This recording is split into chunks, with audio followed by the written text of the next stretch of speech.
a month ago I did an epic bike ride. It was 178 miles, 7,300 feet of vert, one day. And yeah, it was kind of epic, yeah. And I mentioned it in that week's video, and a lot of the gamers who were watching it saying, dude, I could never do that. Really?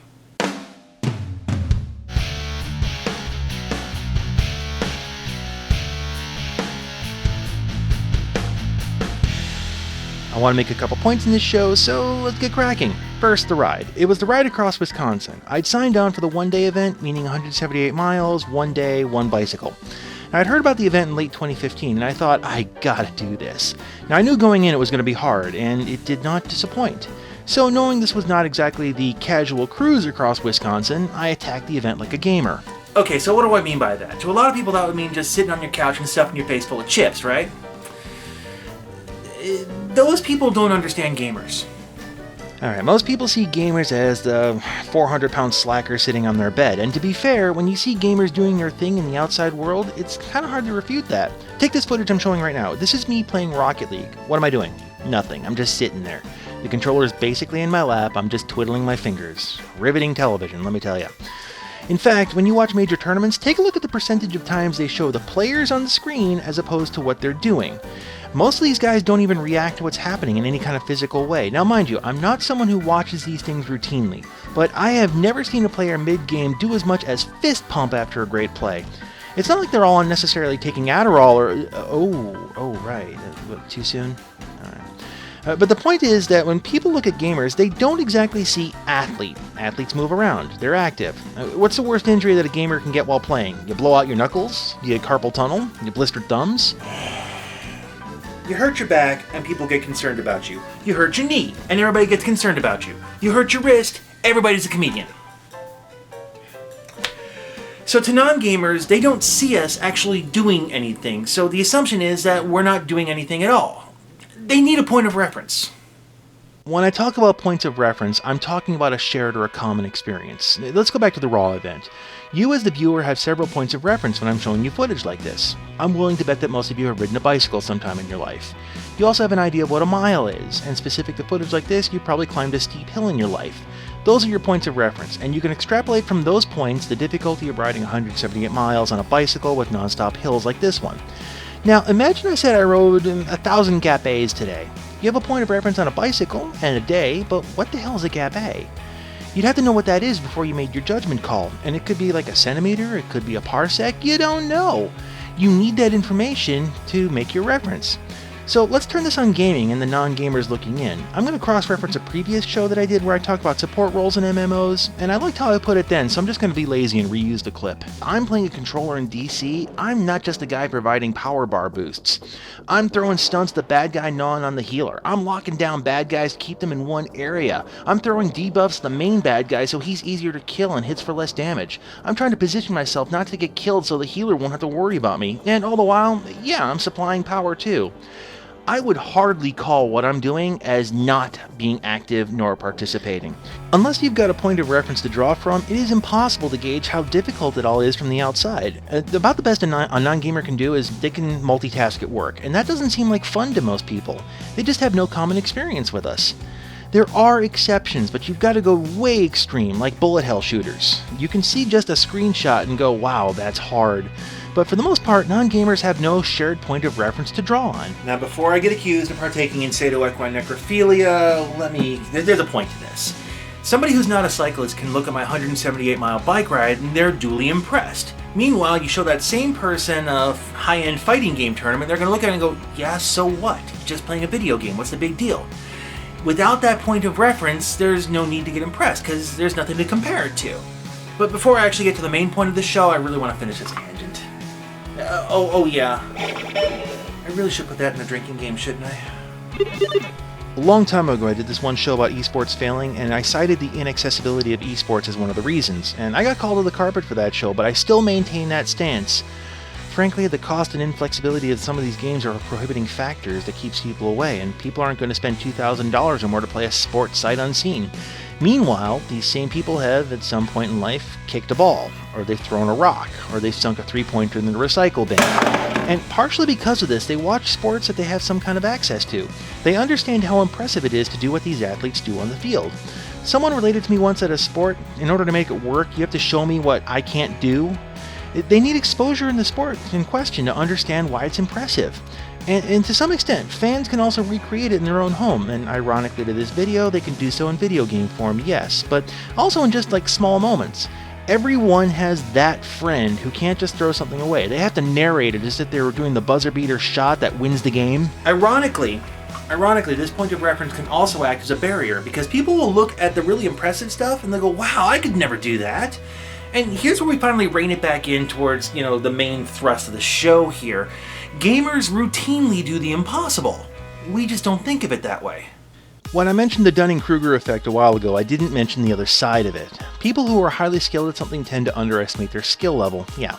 But more importantly to this discussion, they tend to not understand why things are difficult for other people not at their skill level. When something seems easy to you, your brain says, well, it should be easy for everyone else too. People tend to forget where they've come from. Game designers, however, don't, or at least the good ones don't. Something that the best game designers are really good at is starting you from nothing and teaching you how to beat their game. One of my favorite examples is literally the first thing you have to do in the original Metroid. Go left. In almost every other side-scroller of the time, you could only go right and the game wouldn't let you backtrack. Metroid teaches you on the first screen that you can. Now this might seem trivial, but it's the game showing you how to eventually win. Now let's combine that with our collective tenacity. My favorite example of this is when DCUO introduced their Horde-style mode of the game, and they said this. We've made 10 rounds, and they increase in difficulty every single time, so getting all the way to 10 is going to be nigh impossible. It does have an end cap to it. I don't think In theory. Single player, a single group will be able to get to that end cap. I don't think so. Not without finding some kind of cheat, at which point we will discover you and your shenanigans. But I don't think there's a cheat in there. I think we'll be okay. And about a week later, a team did. Or how about when No Man's Sky said the universe was too vast for players and they would never see each other, let alone get to the same planet? Yeah, how many people did that and they coordinated a meetup and they couldn't see each other? Yeah. Anyone who plays an MMO will have a story about spending days or weeks or months trying to beat a dungeon boss. I've had several nights playing World of Warcraft where we literally spent the whole night doing one boss fight, and even in the face of wipe after wipe, we just don't give up.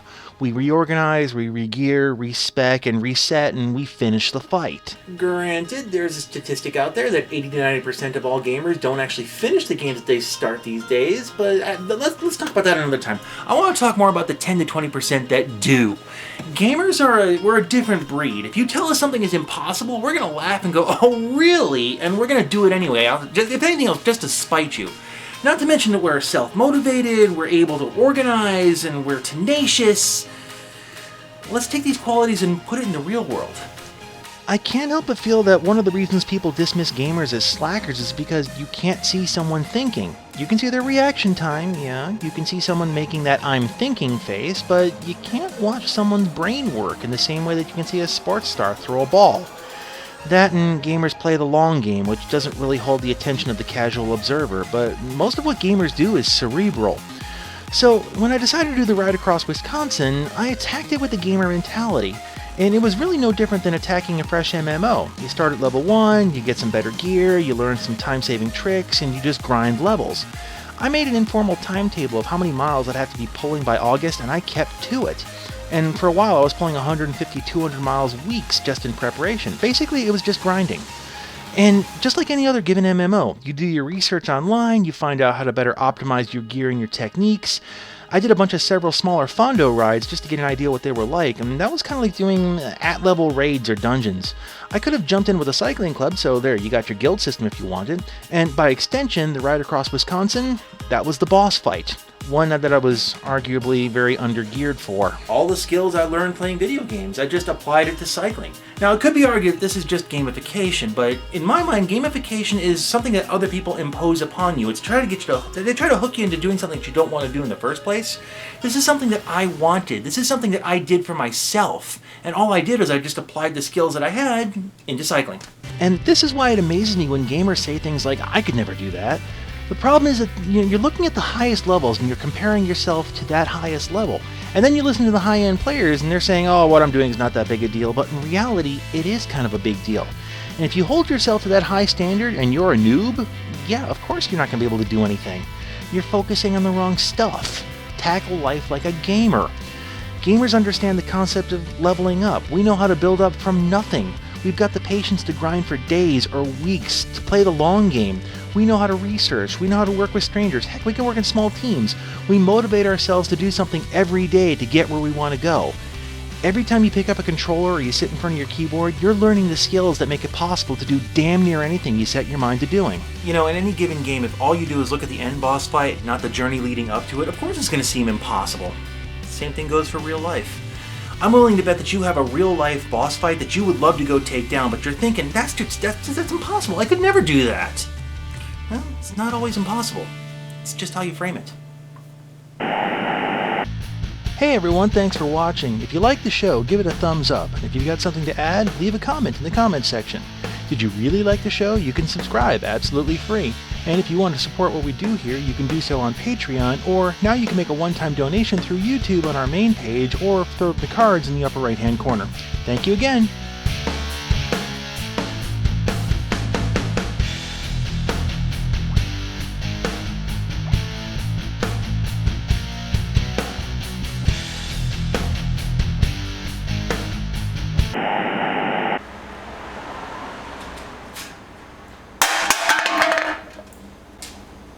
Now I've got Monster Energy drink all over my shirt.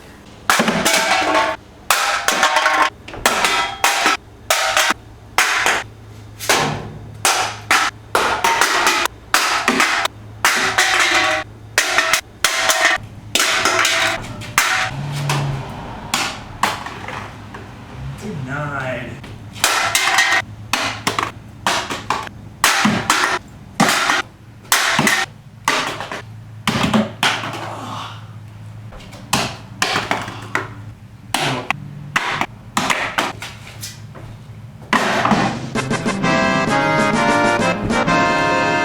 So to put it bluntly, there's a reason I play paintball.